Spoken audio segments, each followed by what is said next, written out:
Breaking Bad characters pure evil or broken. Let's do this. Starting with Jesse.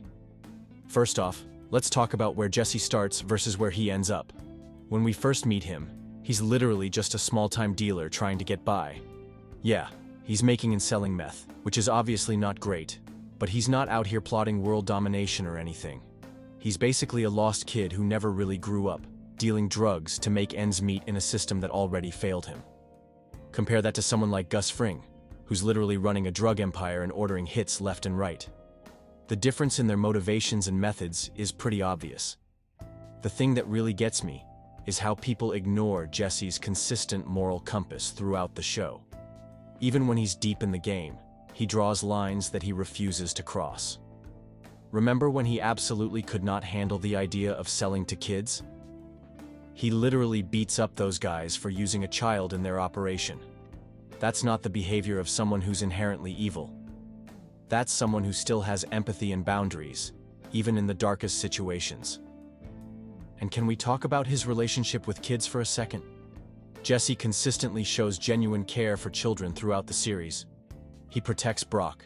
He's horrified when he thinks he might have poisoned him. And he genuinely connects with Andrea's son. These aren't calculated moves or manipulation tactics. They're genuine moments of humanity that show us who Jesse really is underneath all the trauma and bad decisions. Speaking of trauma, let's be real about what this man goes through.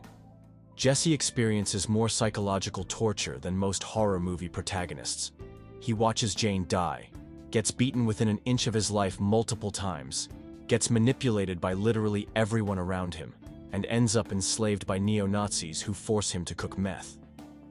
By the end of the series, this man has severe PTSD and is basically a shell of who he used to be. That's not character development for a villain. That's a tragic spiral of someone who got in way over their head. The key difference between Jesse and actual evil characters in the show is remorse. Jesse feels genuine guilt and regret for his actions. He has nightmares, he struggles with what he's done, and he actively tries to make amends when he can. Evil characters don't lose sleep over their victims. They don't send anonymous money to the families of people they've hurt. But Jesse does exactly that because he genuinely wants to make things right, even when it puts him at risk. Also, Jesse is constantly being manipulated by people who are way smarter and more calculating than he is. Walter White basically weaponizes Jesse's loyalty and emotions against him throughout the entire series. Gus uses him as a pawn in his war with Walt.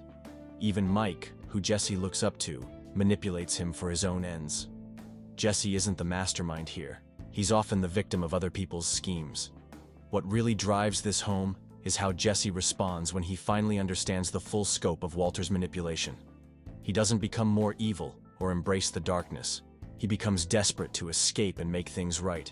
He tries to burn down Walt's house, not because he's become a villain, but because he finally sees the truth about how he's been used and abused.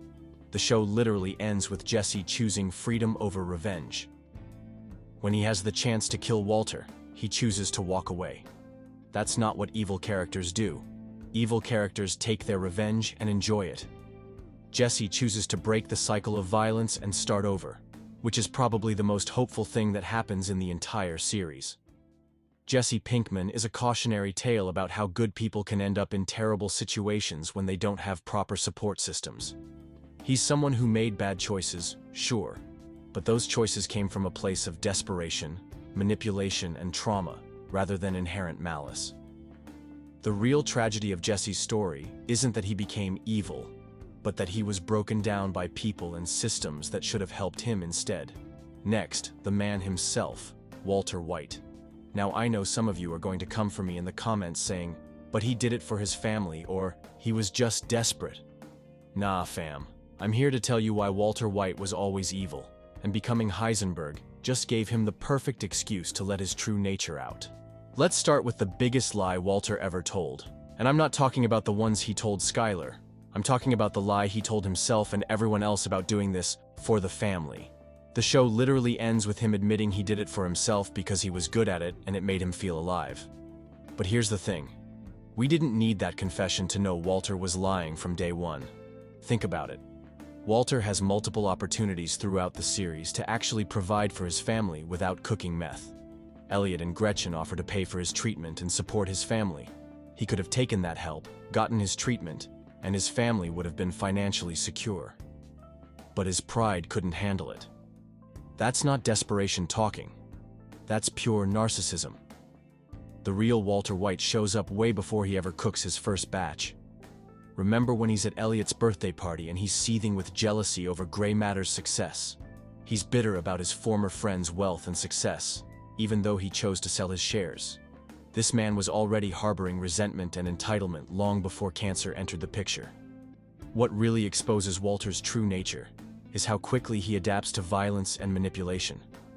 Normal people don't just casually learn how to dispose of bodies or manipulate teenagers into dealing drugs.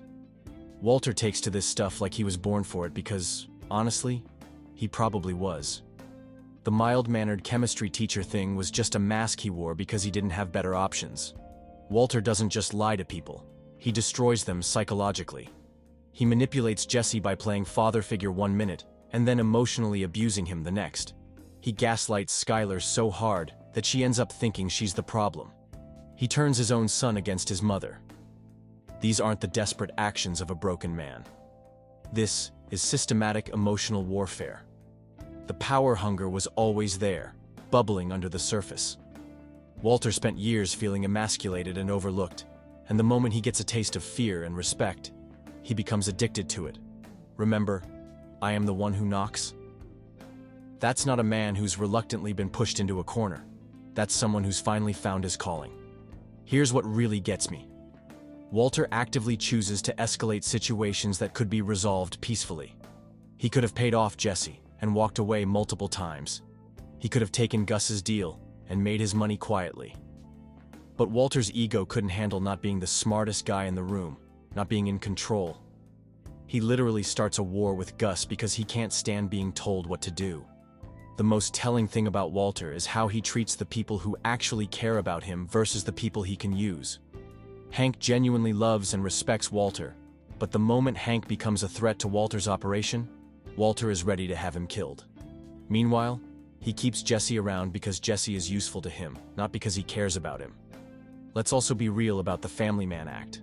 A real family man would have taken the charity, swallowed his pride, and focused on spending his remaining time with his loved ones. Walter chose to become a drug manufacturer and put his entire family in danger because his ego mattered more than their safety. By the end, his own wife is terrified of him, and his kids want nothing to do with him. The genius of Breaking Bad is that it shows how evil people aren't always obvious monsters. Walter White is dangerous precisely because he looks like somebody's dad, somebody's teacher. He's the kind of evil that hides behind respectability and good intentions.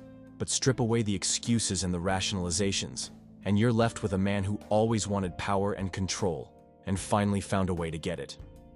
Walter White didn't break bad. He just stopped pretending to be good. The cancer didn't change his personality. It just gave him an excuse to stop hiding who he really was. And honestly, that's way scarier than any obvious villain could ever be. Next, Gus. This man has built an entire double life that's so convincing, even the DEA thinks he's just a model citizen and successful businessman. He's not some chaotic criminal. He's methodical, disciplined, and honestly kind of admirable in a twisted way. The man runs Los Pollos Hermanos like it's actually a legitimate business, because to him, it basically is. The key to understanding Gus is realizing that everything he does stems from one traumatic event: watching the Salamancas kill Max, his business partner, and quite possibly the love of his life. That moment didn't just change Gus's life trajectory. It fundamentally rewired his entire existence. From that point on, every single decision he makes is calculated around one goal: getting revenge on the cartel, specifically Hector Salamanca. Gus's methods are absolutely ruthless, but they're not random or sadistic like other villains. When he kills someone, it's usually for a specific strategic reason, not because he enjoys it. Compare that to the Salamancas, who literally get off on violence, or even Walter, who sometimes kills people just because they wounded his ego. Gus treats violence like a business tool, which is cold but not necessarily evil in the traditional sense. The most telling thing about Gus is how he operates when he's not in Heisenberg's world. Look at how he interacts with his employees at Los Pollos Hermanos, how he mentors that kid who's working there. how he maintains relationships in the community. These aren't calculated moves for his drug business. They're genuine interactions that show us glimpses of who Gus might have been if Max had never been killed. This man spent decades building his empire, not for money or power trips, but specifically to get into a position where he could destroy the people who took everything from him. That's not the behavior of someone who's inherently evil. That's someone who's been fundamentally broken by trauma and has channeled all of that pain into a single-minded pursuit of justice, even if his version of justice is pretty twisted. The complexity comes in when you realize that Gus genuinely believes he's the good guy in his own story. In his mind, he's taking down a violent cartel that destroys communities and kills innocent people. He sees himself as bringing order to chaos, providing a superior product, and running a more ethical operation than the animals he's up against. And honestly, when you compare his operation to the Salamancas or even the neo-Nazis, he kind of has a point. But here's where things get murky. Gus's pursuit of revenge has turned him into something that's arguably worse than his enemies in some ways. He's willing to manipulate children, poison people, and destroy anyone who gets in his way. The question is whether that makes him evil or just someone who's been so broken by trauma that he's lost sight of his original moral compass. What I find most fascinating about Gus is that he's not power-hungry like Walter or impulsive like the Salamancas. Money and control aren't his endgame. Revenge is. And once he gets that revenge, what then? The show never really answers that question, but I get the feeling that Gus might have been just as lost after achieving his goal as he was driven before it. The tragic thing about Gus is that he's probably the most competent and intelligent person in the entire series. But all of that talent and potential has been warped by one moment of profound loss. In another timeline, this man could have been a legitimate business mogul, maybe even someone who actually helped his community. Instead, he became a cautionary tale about what happens when trauma goes unprocessed and revenge becomes your only purpose. Gus Fring is what happens when someone with the capacity for great good gets broken in a very specific way.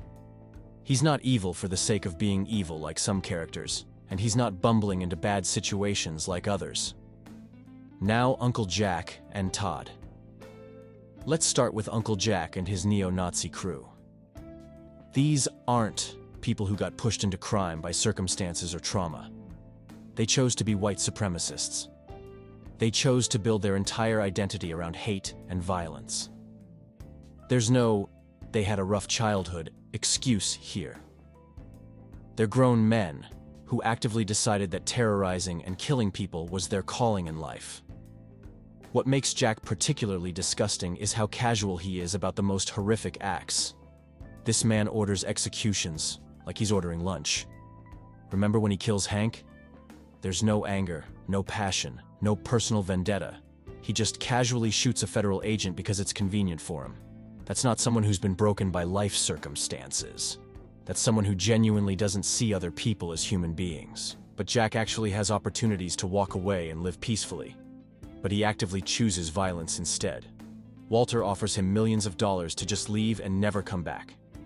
Most criminals would take that deal and disappear. But Jack decides to keep Jesse prisoner because causing suffering is more appealing to him than just being rich and free. Now let's talk about Todd, because this dude is somehow even worse than his uncle. At least Jack is obviously a monster. Todd looks like he could be your coworker or your neighbor, which makes him infinitely more dangerous. This man kills people with the same emotional investment as taking out the trash. There's something genuinely broken in his brain that makes him incapable of empathy or normal human emotion. The scariest thing about Todd is how he treats murder like a practical problem to solve. When he kills that kid on the dirt bike, he's not angry or scared or even excited. He just sees a potential witness and eliminates the problem. When he kills Andrea, he does it with this polite, almost apologetic tone, like he's sorry for the inconvenience. That's not someone who's been corrupted by circumstances. That's someone who was born without a moral compass. What really drives home how evil these characters are is how they treat Jesse. They don't just imprison him. they psychologically torture him for months.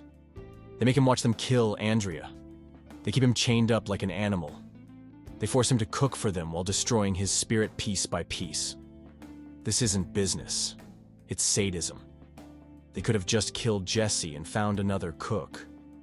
But they chose to keep him alive specifically to make him suffer. The thing that separates pure evil characters from complex ones is choice. Jesse made bad choices, but they came from desperation and manipulation. Walter made evil choices, but tried to justify them with his family. Gus made terrible choices, but they were driven by a specific trauma and goal. Jack and Todd make evil choices because they want to. They enjoy causing pain and chaos, and they have zero interest in being better people. These guys don't even have the decency to be conflicted about their actions. There's no moment where Jack questions whether he's doing the right thing. No scene where Todd shows genuine remorse or tries to change. They're completely comfortable with who they are, which is what makes them so genuinely terrifying. The show uses Jack and Todd to show us what actual evil looks like without any sympathetic coding. They're not anti-heroes or complex villains. They're just monsters who happen to look like regular people. And honestly, that's probably the most realistic portrayal of evil in the entire series. Real monsters don't usually have tragic backstories or understandable motivations. Sometimes people are just awful because they choose to be. What makes their evil even more chilling is how organized and systematic it is. This isn't chaotic, emotional violence. It's calculated brutality carried out by people who have turned cruelty into a lifestyle. They represent the kind of evil that exists in the real world, the kind that operates businesses and lives in neighborhoods, and pretends to be normal while doing absolutely horrific things behind closed doors. That's my take on the most genuinely evil characters in Breaking Bad. Let me know what you think. Are there any other characters you'd put in this category? And make sure to subscribe if you want more character breakdowns. Until next time, thanks for watching.